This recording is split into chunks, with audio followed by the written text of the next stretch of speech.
Bogdan recently visited us with his son Alex.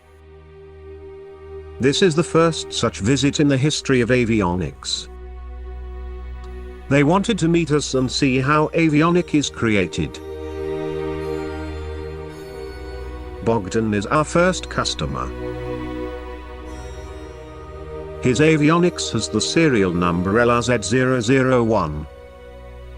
The gentleman carefully watched all elements of V1 without hiding their contentment. For us it was also a very nice experience that added wings.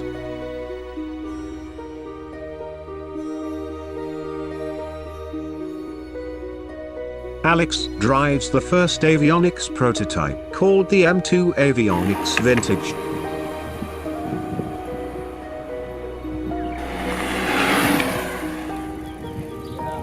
Też to lubię.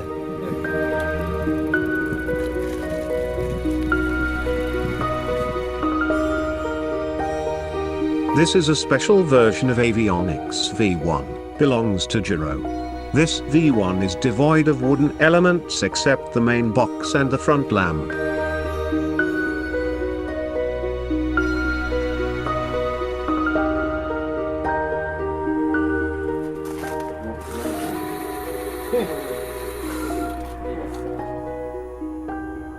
In spite of our immense fatigue, these moments make us want to give even more and work harder. Dzięki Bogdan, fajnie. Gratuluję pomysłu. Mega sprawa. Gentleman did not stay with us a long time because Alex was riding downhill championship.